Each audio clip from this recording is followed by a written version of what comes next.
every single day, and you believe that your meditation is one of the great reasons for your success.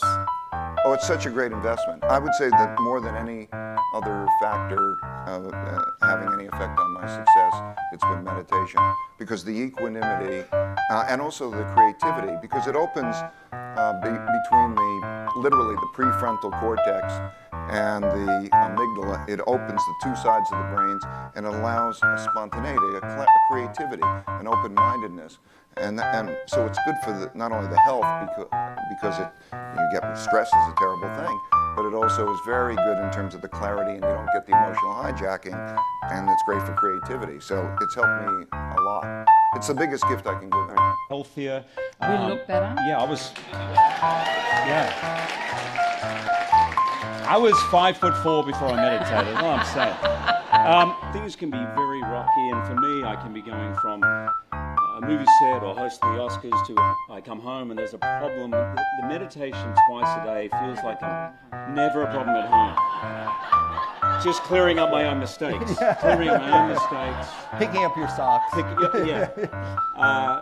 That it's twice a day where I get to kind of go, I call it going home or becoming just... Everything that goes out is coming back, it's coming back. So, to answer the power of manifestation and meditation, what meditation does is sync you up with the source. What meditation does is allows you to literally tap into the power that created you so that you are in alignment with that. And so when you carry that out into the world, everything that you do comes from the center of that alignment that's coming from the source that we call God, we call divine energy, divine intelligence, whatever name you want to give it to, we call life. When you are synced up with life, life just gives to you. Everything you try to do is already done. So when I figured that out, what I'm putting out is what's coming back. Let me get... It's like a kickstart for your day. It just centers you, and your stress levels are just down, and you find yourself interacting in the world much easier and better, and in a calmer way. And there's just a peaceful joy that sort of comes over. And I just know that if I go through a phase where I read a lot.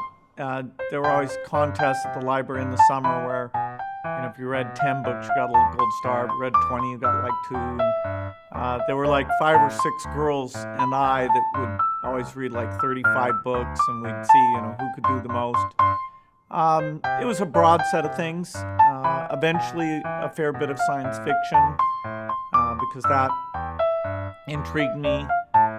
Some biographies, understanding what different leaders had done and how they'd picked what they'd wanted to do. And so I'd say science fiction and biography were the categories that had the most impact.